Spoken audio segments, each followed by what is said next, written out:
درود به شما دوستان گرامی. این برنامه گرد یک دسته است و امروز موضوع بحث ما دسته روشنی کلوب قرار خواهد گرفت، زیرا روشنی کلوب در سال 2020 با دستاوردهای نمایان نویل شد. از جای اولی لیگ یکم به لیگ اولی رو خواهد گرفت و همچنین جام تاجیکستان رو به دست آورد. خوب پیش از اون که ما صحبت خود رو با سرمربی این دسته آغاز بکنیم، بیاید توجه بکنیم به معلومات نامه ما.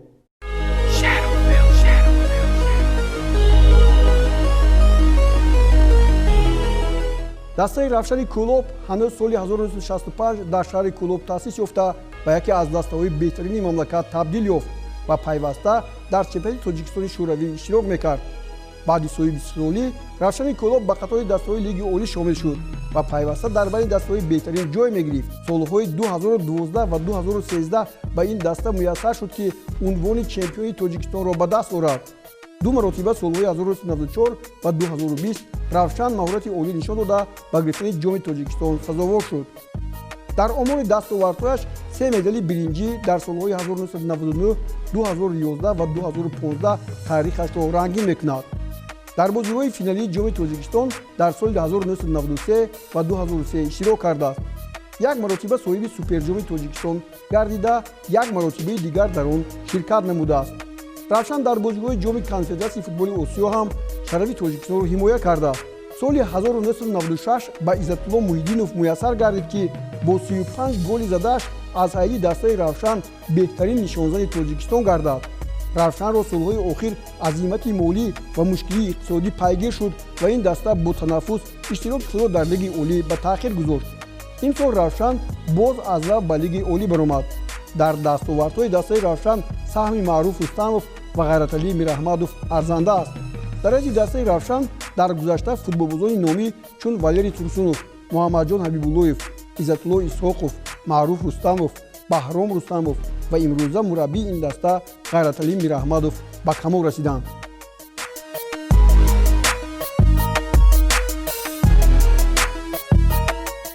دوستان گرامی، در برنامه ما سرمربی دسته روشن کلوب غیرتعلی میراحمدوف اشتراک دارند. خوش آمدید به برنامه ما و فکر میکنم که یکی از سالهایی که خیلی مجلل بود برای دسته روشن محض موسم سال 2020 فوتبال تاجیکستان است. همینطور؟ بله البته. در این روی طی کرده شما هم غالب لیگ اولی تاجیکستان شدید و هم صاحب جام تاجیکستان. فکر میکنم که به دشواری شما لیگ یکم تاجیکستان رو پس سر گذاشتید و غلبه کردید. البته فوتبال خودش یه چیزی است که به دشواری اولا که به دشواری یگان پیش نمیاد. هر یک کار، هر یک چیز به خودش دشواری خود دارد. برای همین ما پیش از آغاز وقتی که با ما مقصد موندن که تیم باید برای لیگ اولی برآید، ما هر نقشه کاری خود رو، هر چیزی خود رو تیار کردیم برای یک سال و تیاری جدی دیدیم، چون که در پیش ما نقشه وزنی بود و چنان که خودتون دیدین ما از اوده این برآمدیم و دسته رو به لیگ اولی را خط گرفتیم. ما حالا توجه بکنیم به آماری که شما در لیگ یکم به دست آوردید. حالا از کارگردان خواهش میکنیم که این آمار رو به ما نشون دهند. 22 واخوری، 17 غلبه، 5 باخت. این دسته شما یگان مساوی ندارد. 72 توپ زدید، 38 توپ از دروازه تان گرفتید، 51 امتیاز. کسی به شما نزدیک شده نتوانست.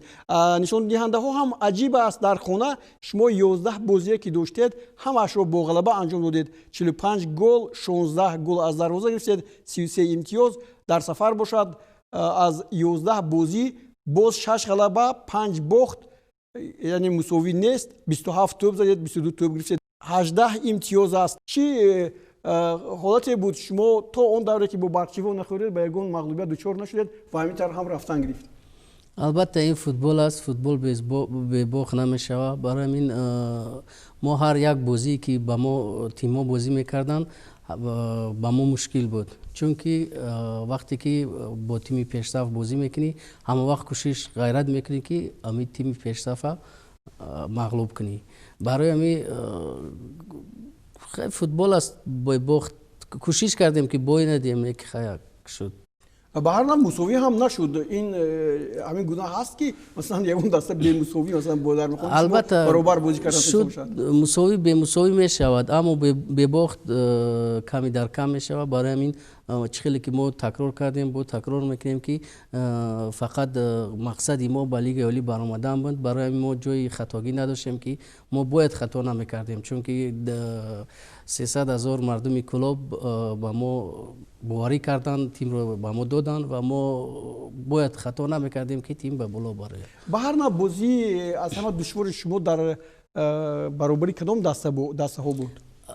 بازی دشوار ما بود دسته اسفره بود. در اسفره چون که بازی حل کننده بود، ما با حساب 2-1 غالب آمدیم. گل را در دقیقه آخر زدیم و 3 امتیاز را گرفتیم.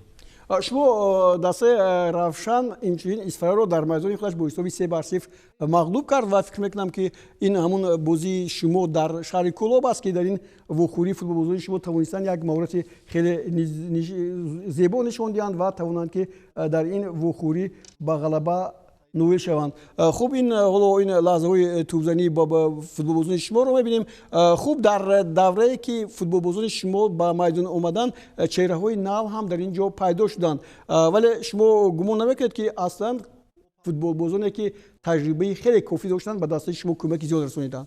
البته به این نمیشود، برای که ما از اول موسم بازیگرانی که در هر تیم‌های دیگر بازی میکردن با اونها سفرعلی کریموف، حسن رستموف، ما سیدخان امراخان، رستم رضایف، نوروز رستموف، ما با اینها یک صحبتی کردیم، یک صحبتی کوتاه کردیم که مقصد باید ما سرجم شویم و هر کاری کنیم نکنیم سال دسته بر لیگ اولی برای همین آنها راضی شدن. ما بازی ما بسیار خوب گذشت. به هر نوع در خطر نشان‌دهنده های بهترین از دسته شما فوتبال بازی وارد نشد، ولی سفرعلی کریموف با دروازه حریفان 10 توپ زد و نشان‌دهنده بهترین است. حالا می‌خواستم درباره سفرعلی کریموف ما اینجا یک امور هم داریم که او رو نشان خواهیم داد. سفرعلی کریموف نواسته با اون که خوب تجربه نهایت بوی دارد، حالا این سال در گلزنی هم همتون نداشت. او از در حدی دسته شما 10 گل زده است، یک مرتبه بازیگری بهترین شده است. خوب این بازیگر رو دوستان گرامی معرفی کردن اونقدر نشد، زیرا او الکی در حیاتی عضوی دسته منتخبی تاجیکستان سالهای 2007-2010 بود، 3 بازی هم گذرانیده است. دسته ریگر از پشت این بازیگر خیلی معو گرفت. از این پیشتر باز امورو هستند که او در این دسته ها بازی می‌کنه، اما ما با اون توجه نکردیم چون که از سال 2018 امور میبریم و این نشاندادهایی که حالا در اینجا هست نشاندادهای محض سفرعلی کریموف هستند. تا کدام درجه سفرعلی کریموف میتواند که مثلا در لیگ اولی هم به دست شما کمک رساند؟ چخیلی که شما دیدید سفرعلی کریموف یکی از بازیگرای پیشصف دسته ما میباشد و سفرعلی کریم سال به سال بازیش خوبتر شده ایستاده است، برای که هر وقتی بازیگر تا چند بازی کردن میگیرن بازیش باز خوبتر بشود. سفرعلی کریموف یگان مشکلی نداره. سفرعلی کریموف میتواند که در لیگ اولی ما هم باز خیلی که در لیگ اول یاردم داد، باز میتونه در لیگ اولی و در بازی کنفدراسیون یک بازی خوب کنه، چون که ما از سفرعلی کریموف باوری داریم که میتواند یا بازی خوب میکنه یاردم میده. تشکر دوستان گرامی. در مدار این بازی ها جای دوم رو در لیگ اولی تاجیکستان دسته اسخط گرفت و باخت شما از اسخط در میدانش با حساب 3-0 و بازی دیگرتون در شهر کلوب با حساب 3-0 به نفع شما انجام یافت و میخواستم این بازی منظور شما گردد. این بازی هم از بازی های جالبی چمپیونات تاجیکستان بین این دسته ها هست، چون که دسته های اسخط و روشن برابر تو با مرحله گفتم ممکن است آخری این چمپیونات اومدن و در این وخوری محض دلیر شمرادوف 2 مرتبه توپ رو به نشان رسانید و 2 مرتبه هم دسته روشن کلوب با زدن ضربه پنالتی امکان یافت. سید امیری سید احمد باشد گل سوم رو با نشان رساند. خوب تو اون دوره که حالا این بازی رو ما میبینیم در مقابل محض همین دسته اسخط بازی کردن فکر میکنم که کمی هم دشوارتر بود، چون که اسخط چندین سال هست که با لیگ اولی روخت بگیرد اما نمیبرد. این سال شما چه نظر دارید؟ البته تیم اسخط از یک تیم‌های پرقوت تاجیکستان با حساب میره، نه تنها با یکم لیگ یکم اسخط میتواند که با می سسته خود میتواند که با لیگ اولی هم بازی کنه. یک تیم پرقوت است و خیلی که شما خودتون دیدین در نوار میبینیم بسیار یک زحمت کشیدیم، یک بازی با یک آسانی به دست نیامد. درست است. خوب اینجا دیدید باز چقدر هجوم‌های پای در پای شما. من فکر می‌کنم که اگر رفشان همه اون حالت‌هایی که با وجود آورد گل بزد از حد توپ هم زیاد میشد یا نه؟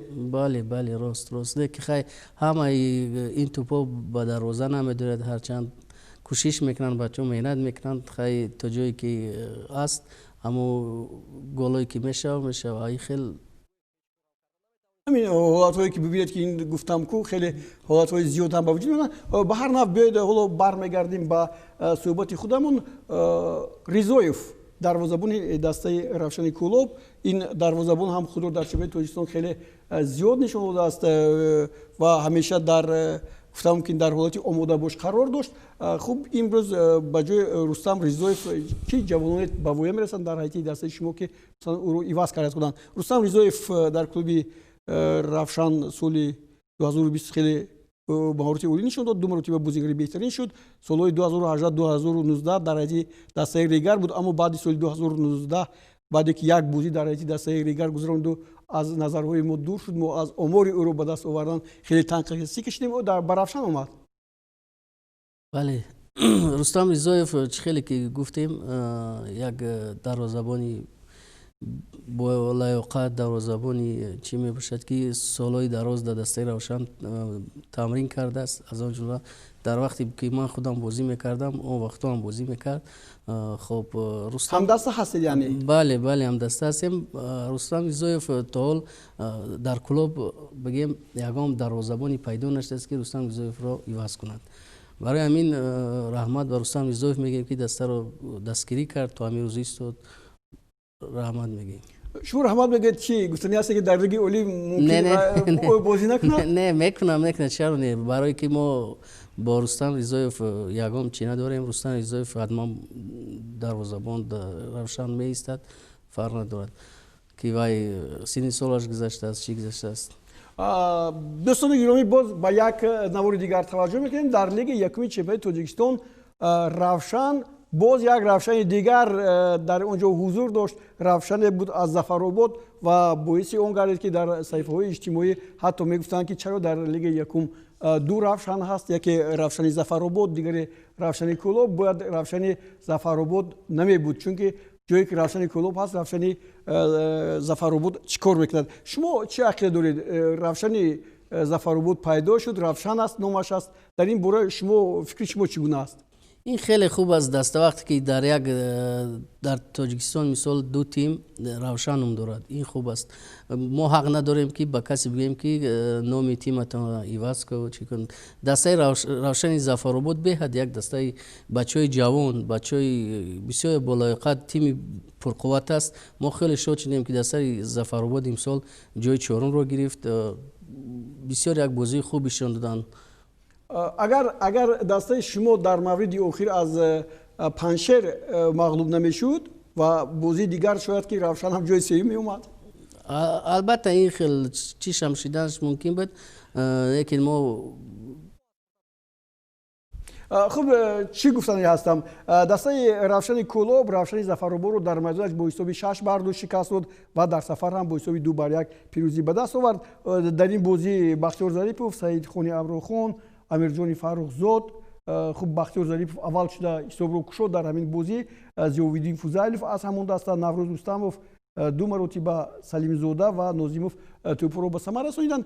خیلی که گفتیم در سفر هر یک تیم کوشش غیرت میکنه که در نزد مخلصای خودش یک بازی خوب نشون بده. البته وقتی که اونها مربی رو حالیش کردن، مربی عوض کردن، مربی دیگر موندن. رحمت الله فضیلوف هم مربی با تجربه است، مربی خوب است.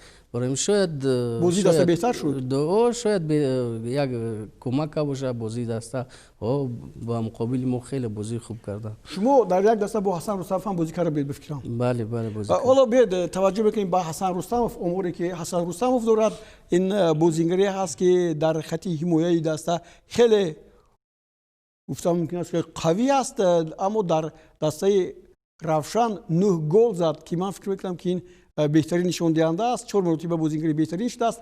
خوب در سال 2018 در خوجند 20 بازی 1 توپ زد، 1408 دقیقه در میدان. 2019 ریگرتاده است 8 بازی 634 دقیقه.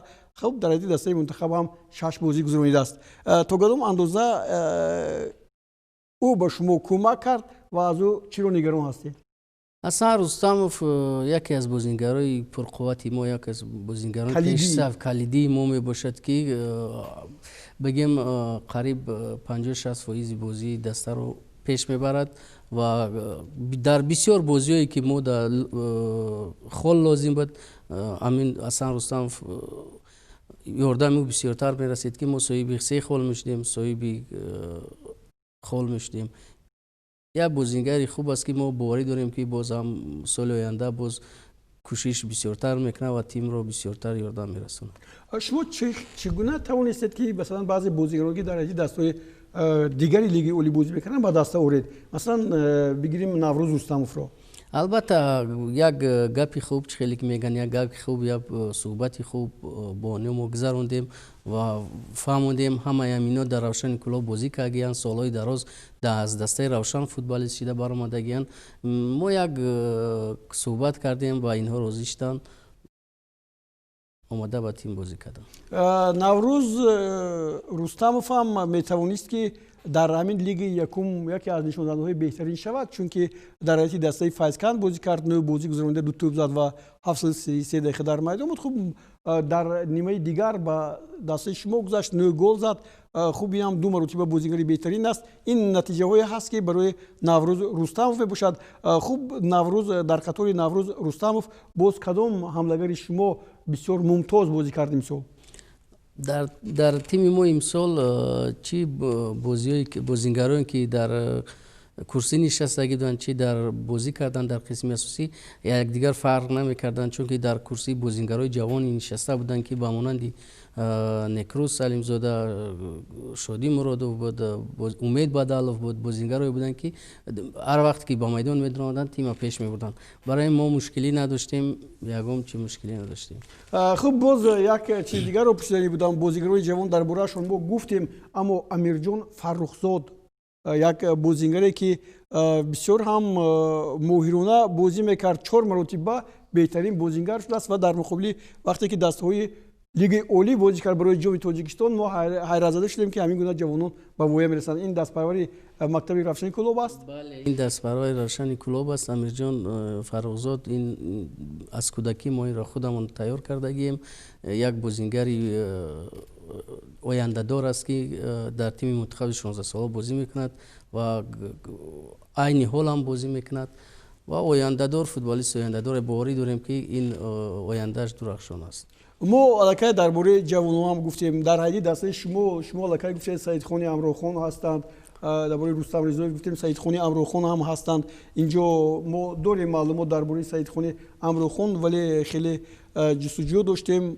дар соли 2020 дар ҳайати дастаи шумо бозӣ кард, аммо баъди соли 2018 каме маълумотҳоямон нокофӣ буд. ӯ дар куҷо буд? Хуб ба ҳар нав такяи шумо ба аслан ҳамин бозингароне буд ки таҷриба доранд. вале ман фикр мекунам ки баъди ба лиги олӣ баромадан шумо чӣ тағйироте хоҳед дар даста ворид кард ки масалан як хуни нав дар ҳайати дастаи Равшан пайдо шавад? албатта бетағйирот намешавад, тағйирот ҳатман мешавад. мо бозингароро даъват мекунем, бозингарое ки мо дар пеши худ дар чии худ гирифтаем мо даъват мекунем ба тим, мебинем бо ҳамроҳи мураббиён. Бале, ҳамроҳи мураббиён. ба шумо Рустамов кӯмак мерасонад? ман фикр мекунам ки бисёр ҳам як мураббие ҳаст ки ҳам дар ҳайати дастаи Мунтахаби Тоҷикистон бозӣ карда, дар ҳайати дастаҳои Регари Таъдас, дар ҳайати дастаҳое ки номдор шудаанд. инҳо чандин карат қаҳрамони Тоҷикистон ҳам, чемпиони Тоҷикистон ҳам ҳастанд. албатта маъруф Рустамов қадимо таи чанд сол аз кор мекунем, бо якдигар заҳмат мекашем, бо якдигар гуфтугӯ мекунем. ҳар як камбудӣ ки ҳари нофаҳмӣ ки мешавад, ман аз вай мепурсам, ӯ аз мо мепурсад. ягон мушкилӣ нест. мо ҳарду коре мекунем ки боз дар оянда ҳам кор кунем ва боз дар лигаи олӣ якҷои боз фахри, якҷои намоёнро. хуб биёед аз он бозигароне ки ҳоло ҳастанду дар инҷо мо мебинем, ягон нафар нагуфтааст ки ӯ масалан дар карьери варзишии худ, футболии худро ба анҷом мерасонад? نه این خیل ندیدم نشیدم تا حال نشنیدم با گوش، چون که اصلا فوتبال بازان کم از فوتبال بازایی که میخواهد زودتر از فوتبال برود بگه که من کریر خود رو تمام میکنم روم. به هر حال تا امروز یگام گپ نیست، یگام چیز نیست، همه دسته در جایش است. خوب ما درباره دلیل شمرودوف هم یک نتیجه پیدا کردیم. دلیل شمرودوف هم 6 توپ زده است. این در قطاری همون نشانزدهای بهترین شما هست. خوب در خطلون بازی کرده است، در ریگریتا دست بازی کرده است. یعنی تکه شما باز به همین فوتبال بازی می شود که اونها امسال رفشن رو در لیگ یکم پیروز گردیدند. البته این بازیگرانی است که بازیگرای جوانن، ولی بگیم نو aynı بازیشون است، ولی قدر چی هم نشده است اینا بازی میکنن، یگام مشکلی نیست. خیلی کوشش میکنیم که یگام دسته دیگه نرونده، امسال با دسته روشن کلوب بازی کنن. چیز دیگر برمیگردیم به دیگر مسئله. امسال میگم وضع مالیوی شما خوب بود فکر میکنم یا نه؟ وضع مالیوی خیلی که گفتیم، چندین بار گفتیم، بچه‌های ما یک بچه که یک جمع شدیم یا مسئولیت کردیم، بازی خوب کردیم. وضع مالیوی را بگیریم، بچه‌های نمی تا امروز چی بازی که کردیم غالب شده بودیم، ما یگام بازی یگام توفه پولی یگام چیز نگرفته بودیم، مکافات پولی بله نگرفته بودیم. اکنون که ما چمپیون شدیم به لیگ اولی برآمدیم، بعد آدما پیدا شدن، مقصد مردانی باناموس پیدا شدن که به ما دست کمک کردن، از اون جمله فرمولا 55 باز حکومت شهری کلوب، حکومت ولایت به ما مکافات پولی دادن. بسیار عالی است. شما در جریان بازی‌های جام تاجیکستان دسته‌های لیگ اولی رو تبریک کردید که در نزد هم مخلصانشون کمی هم شرمسار شدند و هم در نزد دیگران که چگونه دسته رفشن کلوب میتواند که مثلا در بازی چور یک نهایی بیاید در مقابل دسته استقلال بازی کند و دسته استقلال رو سرافکنده کند. میخواستم نظر شما رو درباره این بازی بفهمم. بازی با دسته استقلال همه وقت بازی ما جالب میگذرد. بازی همه وقت چی در لیگ اول باشیم، چی در لیگ دوم باشیم، چی در لیگ اولی. یک دوم که بازیگرای ما امروز جمع کردیم، بازیگرایی هستن که همه این چیزا رو گذشتگی اند، یگام ترس و هراس ندارن. اگر این بازی رو اهمیت داده باشید، تماشا کرده باشید، همین بازی بسیارتر تو در دست ما بود، ما یگام ترس و هراس نداشتیم. من فکر میکنم که امروز او خیل فوتبال تا او درجه عقیب نرفته که ما بگیم که استقلال خطلان دیگر اگر بچه بخواهن خطی کدوم دسته که بازی میکنه بله. خوب نتیجه کلون 4-2 این از چی شهادت میدهد؟ از اون که شما دسته شما بسیار تیار بود به این بازی یا که استقلال سوس بازی کرد؟ البته از اون شهادت میده که ما خیلی گفتیم، ما تئوری جدی دیده بودیم، از ماه ینور سر کردیم تمرین را خیلی که دیده بودیم. در کوبوک فدراسیون فوتبال ما برآمدی نقش کردیم، جای دوم گرفتیم و در این بازی ما بسیارتر حرکت کردیم که غالب آمدیم. خب بعد این بازی روحیه بچه‌ها چگونه بود؟ تبریکات چگونه رسید به شما؟ چی درباره ما کمی پیشتر درباره وضع مالیوی گفتیم، چی نقش بازی در مثلا حل شدن بعضی مشکلات مالیوی شما؟ در مشکلات مالیوی ما یگام رول رو بازی نکرد، ما همون چیزی کردیم، بازی رو غالب آمدیم، اما هر رنگی پیشتره باز سرجم شده بازی رو دوام دادیم. بعد این وخوری باز یک دسته دیگر شما رو امتحان میکرد، این هم باشد دسته ریگریتا دست. نسبت به بازی با دسته استقلال من از روی نگاه دیدم اونجا بازی شما اونقدر نچسبید، برای چی خیلی شد؟ نچسبید من راضی نیستم، چون که ما خودمون همه خیل تاکتیکا و همه خیل چیزایی که ما خودمون کردیم برای که ما هم در جام تاجیکستان بازی داشتیم، هم در چمپیونات تاجیکستان. از پیش با ما بازی‌های سخت بود، تو ریگر بازی کردن بازی‌های سخت بود، با ریگر تیمی پرقوت بود. برای همین ما یک تاکتیک هم خیلی تیار کردیم که مقصد ما فقط غلبه بیایم، با ما فرق نبود، 1-0 بود، 2-0 بود، 3-0 بود، فقط به مقصد رسیدید. با مقصد هستیم بله. اما ریگر صدا از لیگ اولی رفت، таассуфовар аст? футбол аст. хай тими регар тадаз як тими буд ки овозадори номдор буд. албатта имрӯз ба лигаи олӣ намерасад. хай футбол аст. тими равшани клуб ам аз солҳои 1960 ин ҷониб иштирок мекунад. мо ҳам 4 сол дар лигаи якум будем. албатта боз фикр мекунем ки як сари номус меянд, як чӣ меянд бачаҳо як бозӣ мекунанд ки боз даста ба лигаи олӣ барояд. ҳамин тавр ҳам хоҳад шуд. дӯстони гиромӣ, ниҳоят дастаи равшани клуб ба ин даста муваффақ шуд ки чун истиқлолро бурид, регарро ҳам паси сар гузошт ва баромад ба финали мусобиқот ва дар финали мусобиқот дастаи хатлон рӯбарӯи шумо омад ва дар ин вохӯрӣ агар дар ёд дошта бошед, пеш аз бозӣ дар нишасти матбуӣ шумо ҳам гуфтед ки мо як тактикаи хубе омода кардем дар муқобили хатлон. Аслиддин Абибуллоев ҳамин гапро гуфт ки мо як тактикаи нави худро ҷорӣ кардаем ва дар инҷо бозӣ мекунем ва шумо пирӯз омадед. Мехостам каме дар бораи ин бозӣ ҳарф мезадед, чунки норозигии Аслиддин Абибуллоев дар бораи зарбаи пеналти буд, ҷой дошт ва шумо чӣ мегӯед? ман фикр мекунам ки вақте ки команда ғолиб меояд, дигар ягон чиз бояд набошад, норозигӣ ва розигӣ набошад, чунки дар ин бозӣ чунин ки хитон диден 2 11-метрае ки дар қисми аввал шуда буд, ман намедонам довар хато кард ё ки надид, надод 11 метра ва 11 метрае ки сеюм кишид. ман фикр мекунам агар чиз боша ишон бидиҳанд, ин ҳолат бале, ин ҳолат 100% 11 метра буд. 11 метра буд. Хуб, ба ҳар нав бозӣ вазъиятҳои қуллаи голзанӣ дар гуфтам мумкин аст ки барои футболбозони шумо мусоидтар буд ва онҳо ҳам имкониятҳои хуби голзании зиёд ҳам доштанд. аллакай мо вақте ки ба финал баромадем, хай иро баъди бозӣ ҳама вақт мегӯянд, мо боварӣ доштем ки мо ҷомро соҳиб мешем. чиқеле ки шумо дидавед дар нишасти матбуотӣ, ман гуфта будам ки ин ҷомро ба клуб мебарам ва ҳамин чизам шид, барое ки ман аз бачаҳам боварӣ доштам ки агар дастаи кадом дастае мешид, мо ғолиб меодем. барое ки имрӯз мо даму як сатҳи будем ки бачаҳо ҳама тайёр буданд. аз боварӣ доштем ки мо ҳам чемпион мешем. вақте ки кубок омад ба мо чӣ шид, мо гуфтем ҳам чемпион мешавам, ҷомро соҳиб мешавам. ҷоми тоҷикистон аз ҷониби чемпиони бозиҳои олимпии рио де жанейро 2016 дилшод назаров тақдим карда мешавад. муовини кумитаи ҷавонон ва варзиши назди ҳукумати ҷумҳурии тоҷикистон. муборак бошад.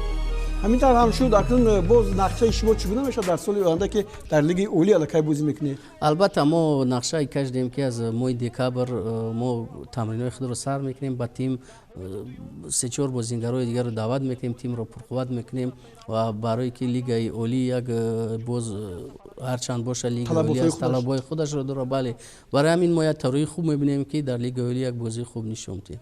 чиро мехоҳед ки дигар кунед дар ҳайати дастатон? киро иваз кунед ё ки намедонам чӣ шаклеро дигар кунед? ҳоло шакли бозӣ ҳам мо инҷо дорем, шакли бозии охирина ки шумо бо дастаи хатлон доштед. ҳоло аз коргардон хоҳиш мекунам ки он ҳолат ба мо нишон дода шавад. бале, ин охирин ҳолате буд ки шумо бо ҳамин ҳайат ҷоми тоҷикистонро ба даст овардед. хуб, албатта 4-4-2 ин як чизе аст ки имрӯз дар ҳамаи дунё қариб 4-4-2 бозӣ мекунанд ва мо ин тактикаро ҳам бисёр истифода мебарем. мешавад ки мо 3-4-3 бозӣ мекунем дар айни рафти бозӣ. хай дар рафти бозӣ дигар мекунем. бале. аслан шакли тарҳи бозие ки шумо дӯст медоред ҳамин тарҳ аст, 4-4-2. аку мақсад бо чӣ хели тим бозӣ мекунем. тими пурқувват аст, тими миёна аст, тими сустар аст. мақсад мо ҳар як тактикаи худро иваз кардан, яъне бо зӯрҳо ё худ пурқувватҳо ҳамин шакли бозӣ. бале, мешавад ки 4-5-1 бозӣ мекардем, мешид ки 4-4-2 бозӣ мекардем, 3 бозӣ мекардем бисёртар. хай 4-4-2 ҳам бад нест. ташаккур. акнун шумо ба лигаи олӣ баромадед. ба наздикӣ мо дидем аллакай тавассути расонаҳои иҷтимоӣ, расонаҳои варзишӣ ки ба шумо масалан тӯҳфаҳо супорида шуданд. яъне бетараф нестанд. ҳам ҳукумати шаҳри Кӯлоб, ҳам шояд аз хатлон, федератсияи футболи хатлон, аз дигар ҷоҳо ҳам таваҷҷӯҳ ба шумо бештар шуд. хуб, дар назди шумо, ба назари шумо соли оянда чӣ нақша мегузоранд дар лигаи олӣ? در لیگ اولی تا امروز با ما مقصد اولیم گذاشته شده نیست، چون که از ما بچه ها در تنفسند و هر وقت که ما جمع میشویم تمرین رو سر میکنیم البته یه مقصد میگذاریم و رحمت کلام با فدراسیون فوتبال میگیم، با فدراسیون ولایت ختلان، با حکومت شهر کلاب، ولی در آخر اومده دستار مکافات پولی دادن، باز صحبت کردن که در آینده باز دستگیری میکنن. در صورتی باز خوب بازی کردن دسته روشن، من فکر میکنم که سرپرستان نهایت زیاد بشوند. یک وقت اگر در یاد داشته باشید دسته روشن بسیار هم یک طرز بازی میکرد که برای او نه استقلال وجود داشت نه دسته‌های دیگری که در اونجا بودن. سوپر جام رو شما صاحب شده بودید. و چیز دیگر رو میخواستم از شما بپرسم که کدام بازیگر امروز در نزد شما هست که میخواهید به دستتون بیارید؟ این گونه هستن این بازیگرها؟ البته که پیشکی گفتم ممکن نیست. البته دو سه بازیگر است که ما با آنها صحبت تلفنی هم کردیم و میخوایم که اون رو به دسته دعوت کنیم. خیلی خوبترش وقتی که تمرین رو سر کردیم بعد میگیم اعلام میکنید. خب بیاید دسته شما شاید این سال در جام کنفرانسی فوتبال آسیا اشتراک میکند. خب این با بعضی طلبات هایی هستند که از نگاه کنفدراسیون فوتبال آسیا مثلا پیشنهاد میشوند در صورت گذشتن از همین امتحان ها شاید باشد دسته شما در جام کنفدراسیون فوتبال آسیا بازی میکند. همین طور هم هست. بله.